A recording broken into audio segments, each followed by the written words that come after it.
hermanos, les doy la cordial bienvenida a nuestra nueva clase de estudios bíblicos en cuarentena, donde estamos estudiando el libro de Mateo bajo el título de El Rey Esperado. El día de hoy vamos a analizar el capítulo número 10, donde veremos la comisión que el Señor dio a sus apóstoles, a sus delegados aquí en la tierra, cómo estos delegados fueron comisionados, para qué fueron comisionados, cuáles fueron sus marcas, cuál fue la respuesta que ellos tuvieron. Vamos a ver este pasaje de la palabra y nos va a servir también para analizar algunas enseñanzas en la actualidad que habla acerca de que existen los apóstoles. Vamos a ver qué nos dice la Escritura y espero que usted llegue a la conclusión de si existen o no existen, pero no a la luz de lo que dicen los hombres, sino a la luz de lo que dice la Escritura. Pasemos entonces a nuestro estudio. Comenzaremos ahora a revisar el capítulo 10 de Mateo bajo el título Los obreros son dignos de su alimento. Luego de demostrar su poder para hacer milagros, en el capítulo 10 Jesús envía a sus discípulos a proclamar el reino venidero a la nación de Israel y a evidenciarlo por medio de actos poderosos de misericordia y compasión. Aquellos hombres tenían que ir no meramente como precursores. Nuestro Señor les dio el poder para llevar a cabo milagros, lo cual era su credencial. Tomemos nota de que su título cambió de discípulos o alumnos a apóstoles, que significa delegados. Muchas sectas acuden a este capítulo para avalar la autoridad de su ministerio, pero tenemos que considerar las instrucciones aquí presentadas a la luz de las circunstancias y condiciones bajo las cuales fueron dadas, para poder interpretarlas correctamente. Los 12 fueron comisionados y nombrados. Lo leemos en el versículo 1 al 4. Jesús escogió entre sus discípulos a 12 personas que serían especiales en cierta forma, a los cuales le dio como credencial realizar milagros y llamó apóstoles o delegados, como ya les he dicho. Como hemos dicho, el poder que les dio era como su credencial para ir a la nación de Israel. Los profetas del Antiguo Testamento habían dicho que estas serían las señales de presentación del Mesías. Habiéndoles concedidos ese poder, ya no eran más discípulos, sino apóstoles. En los versículos 2 al 4 encontramos los nombres de los 12 apóstoles: Simón, llamado Pedro; Andrés, su hermano; Jacobo, hijo de Zebedeo; Juan, su hermano; Felipe; Bartolomé; Tomás; Mateo, el recaudador de impuestos, autor de este evangelio; Jacobo, hijo de Alfeo; Tadeo; Simón el cananita; y Judas Iscariote, el que finalmente le traicionó. Luego de nombrar los apóstoles, los comisiona y les da el método y el mensaje. En los versículos 5 al 8 lo leemos. En los versículos 5 al 7 les da instrucciones, y la primera instrucción que Jesús les entrega es predicar a los israelitas. Evidentemente, como he dicho, debemos tomar todos estos pasajes a la luz de su contexto y que fueron dados para aquella época. Evidentemente, estos versículos no representan la comisión o encargo que nos dio a nosotros como iglesia, y el que observamos en el versículo 8 del capítulo 1 de Hechos: y me seréis testigos en Jerusalén, en Judea, en Samaria y hasta los confines de la tierra. Vemos acá que nuestra comisión es universal, en tanto la comisión de los discípulos fue solo parcial. Observa que a nosotros se nos pidió incluir a Samaria y a los confines de la tierra, mientras que Jesús advirtió en este capítulo a los 12 apóstoles que se mantuvieran fuera de Samaria y que no fueran por los caminos de los gentiles o paganos, sino solamente a las ovejas perdidas de la casa de Israel. el mensaje que llevaron los 12 sería el siguiente: cuando vayáis, predicad, el reino de los cielos se ha acercado. Se había acercado, como hemos dicho en otras clases, a través de la persona de su rey, que estaba en medio de ellos. Observemos que nuestro Señor envió a los 12 con las credenciales que él mismo tenía y que era el realizar milagros. ¿Cuáles milagros? Los vuelvo a repetir: las sanidades, los exorcismos, el poder sobre la naturaleza y el poder para resucitar a los muertos. Obviamente, la misión de realizar estos milagros fue aplicable a una época y a las circunstancias concretas en que fue encomendada, incluido el resucitar muertos. Luego, el Señor les da una segunda instrucción, les ordena que no lleven provisiones para sus necesidades. La segunda instrucción tiene que ver con que su abastecimiento dependía de Dios. Dice el versículo 9: no os proveáis de oro, ni de plata, ni de cobre para llevar en vuestros cintos. Les invita a no preocuparse de su provisión, sino a depender de la generosidad de otros. Y también deja claro que en el Evangelio no se debe convertir en un tema de comercio. De gracia recibiste, de gracia das, dice el versículo 8. La lección que enseñaba es que si bien el obrero es digno de su alimento, como lo dice también el versículo 10, no debemos permitir que las ganancias se conviertan en nuestro enfoque principal. Las instrucciones de Jesús aquí tienen el propósito de mantener a Dios como la prioridad en nuestro corazón. Para más estudio, usted puede consultar con Santiago 4, versículo 13 al 16. Tenemos que interpretar estas palabras en su contexto correcto. Eran instrucciones temporales para el periodo de 3 años del ministerio de nuestro Señor. Llegaría un día hacia el final de dicho periodo en que les daría a sus apóstoles una instrucción diferente, según usted lo puede leer en Lucas 22, 35 al 36, donde sí les pidió que se proveyeran de alimentos e incluso de espada, porque él ya no estaría en medio de ellos. En nuestra época, Dios espera que nosotros podamos apoyar a los ministerios y actividades cristianas, como son, por ejemplo, los misioneros que están en lugares inhóspitos hablando acerca del Evangelio. Continúa el relato advirtiéndoles acerca de lo que debían esperar los discípulos. Mirad, dice la palabra, yo os envío como ovejas en medio del lobo. Por tanto, sed astutos como las serpientes e inocentes como las palomas.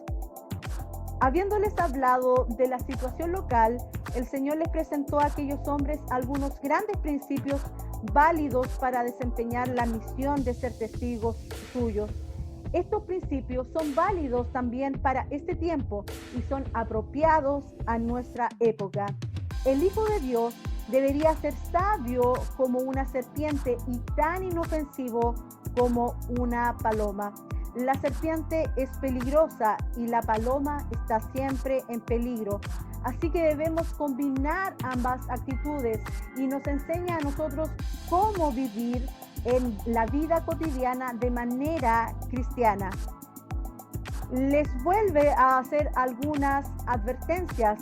Ellos serían perseguidos, azotados e incluso muertos a causa de su fe.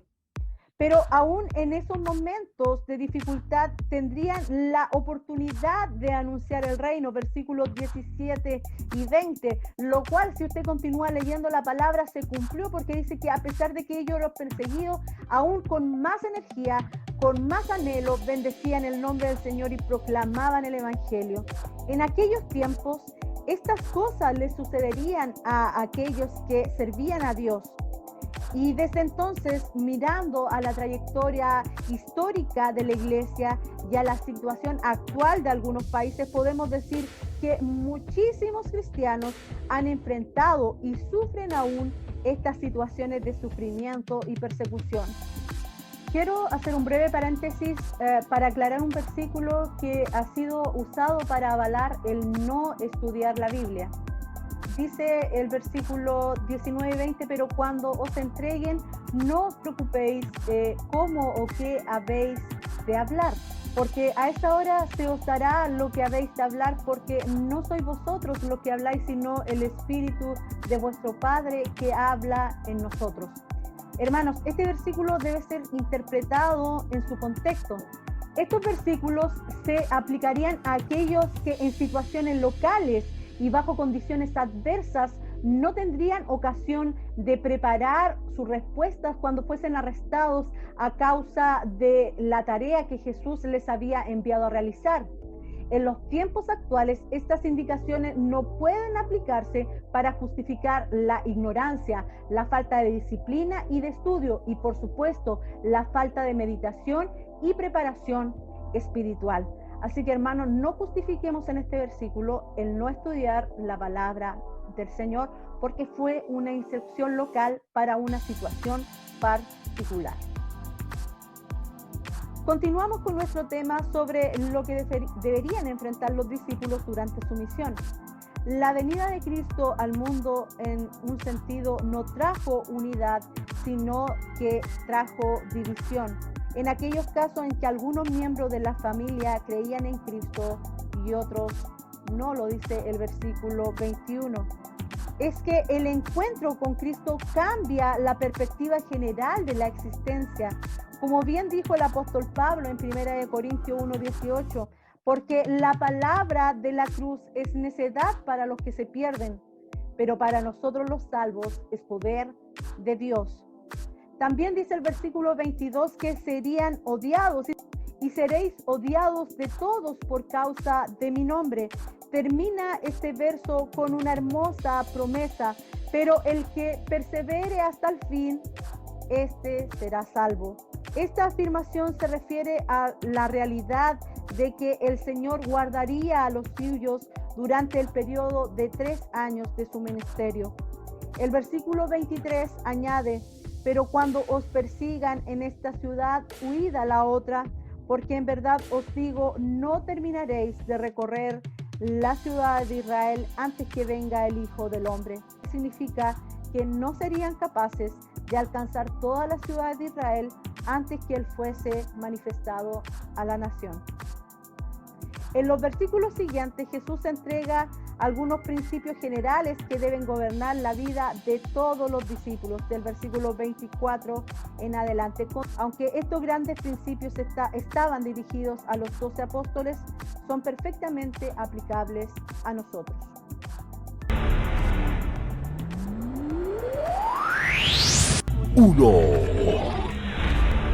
El discípulo no es más que su maestro, ni el siervo más que su Señor. Tenemos que recordar que representamos al Señor Jesucristo y por lo tanto Él debe estar colocado en primer lugar. Si no fuera así, tendríamos problemas en nuestra relación con Él. 2. Le basta al discípulo llegar a ser como su maestro y al siervo como su Señor. Si al dueño de la casa lo han llamado Beelzebú, ¿cuánto más a los de su casa? Si tú eres fiel a Jesús, no te preocupes por lo que la gente diga de ti. De Jesús se dijeron muchas cosas malas. Sus discípulos difícilmente podrán esperar algo mejor. 3. Así que no les temáis, porque no hay nada encubierto que no haya de ser revelado, ni oculto que no haya de saberse. Tu vida, al igual que la mía, quedará un día totalmente expuesta. El juicio final de Dios reivindicará a los creyentes y se ocupará de los acusadores. Por esto debemos cuidar que el aspecto y situación de nuestra vida interior sean los mismos que de nuestra vida exterior. 4. Lo que digo en la oscuridad, habladlo en la luz, y lo que oís al oído, proclamadlo en las azoteas. Proclamar el Evangelio. 5, Y no temas a los que matan el cuerpo, pero no pueden matar el alma. Más bien temed a aquel que puede hacer perecer tanto el alma como el cuerpo en el infierno. ¿No se venden 2 pajarillos por un cuarto? Y sin embargo, ni uno de ellos caerá a tierra sin permitirlo vuestro Padre. Y hasta los cabellos de vuestra cabeza están todos contados. Así que no temáis, vosotros valéis más que muchos pajarillos. Esta es una verdad maravillosa, así como Dios tiene cuidado de estas criaturas, también lo tiene de nosotros. Ninguno le es desconocido. Nunca te encontrarás en un lugar, por más remoto que sea, que esté fuera del alcance de su mirada. 6, Por tanto, todo el que me confiese delante de los hombres, yo también le confesaré delante de mi Padre que está en los cielos. Pero cualquiera que me niegue delante de los hombres, yo también lo negaré delante de mi Padre que está en los cielos. Resulta razonable pensar que si hemos aceptado al Señor Jesús como nuestro Salvador personal del pecado, lo reconocemos en público y siempre que se considere necesario, estaremos dispuestos a dar testimonio de Él. Este proceder haría que el Señor reconociera a sus siervos delante de su Padre, pero no confesarlo provocaría su negación de ellos. 7, No penséis que vine a traer paz a la tierra. No vine a traer paz, sino espada, porque vine a poner al hombre contra su padre, a la hija contra su madre, y a la nuera en contra su suegra. Y los enemigos del hombre serán los de su misma casa. Estas palabras no constituyen una negación del pacifismo, sino el reconocimiento de una realidad, porque hasta que toda la injusticia sea erradicada y suprimida de la tierra, la persona de Cristo causará la enemistad entre Satanás y la batalla proseguirá. En su primera venida, Cristo no vino a traer paz. El pecado aún existe en el mundo y mientras permanezca sobre la tierra, Dios dice que no habrá paz para los malvados. Por causa de la predicación del Evangelio, se han dividido familias y se han separado hermanos. Hay unidad entre los creyentes, pero esa misma unidad marca una división entre ellos y el mundo no salvado. 8, El que ama a padre o madre más que a mí, no es digno de mí. El que ama a hijo o hija más que a mí, no es digno de mí. Y el que no toma su cruz y sigue en pos de mí, no es digno de mí. Es preciso comprometer nuestra vida con Cristo, pagar el precio de darle la prioridad en tus sentimientos. Compromiso. Me impacta la frase, no es digno de mí. Muchos no lo somos. Así que Él no va a utilizarnos a menos que estemos realmente comprometidos con Él. 9, El que ha hallado su vida, la perderá. Y el que ha perdido su vida por mi causa, la hallará. Estaba poniendo en contraste la vida presente que tenemos aquí con nuestra naturaleza física y sus limitaciones con el don de la vida eterna que se recibe por la fe en el Señor Jesucristo. En aquellos tiempos era posible que alguien que se identificase con Cristo fuera llevado a la muerte a causa de su fe.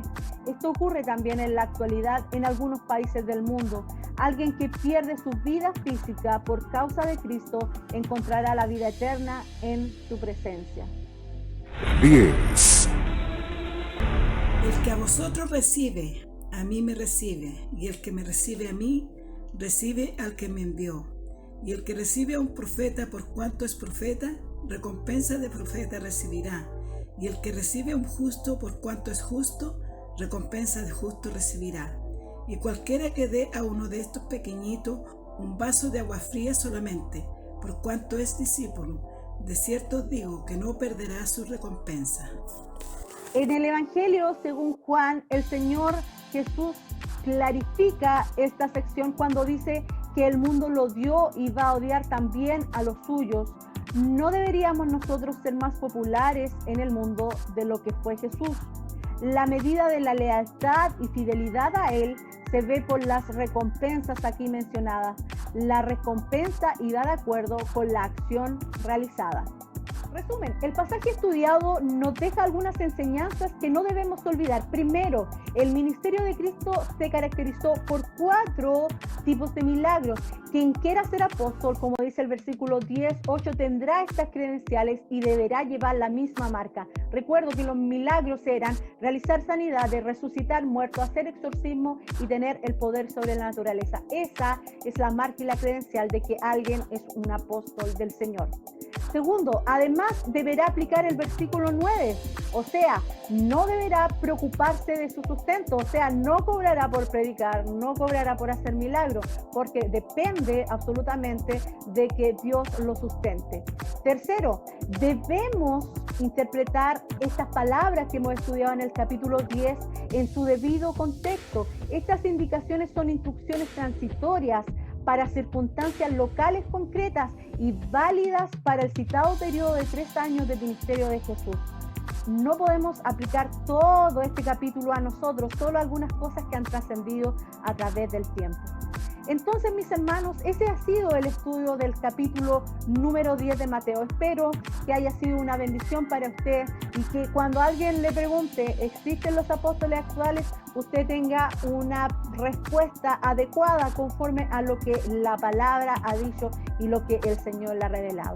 Así que, hermanos, ese ha sido nuestro estudio de hoy. Luego estaremos compartiendo las preguntas y nuestras reflexiones respecto a este tema en nuestra clase virtual que vamos a tener. Eso es todo, mis hermanos. Entonces, el Señor nos bendiga y nos vemos la próxima semana, si así Dios lo quiere. Adiós.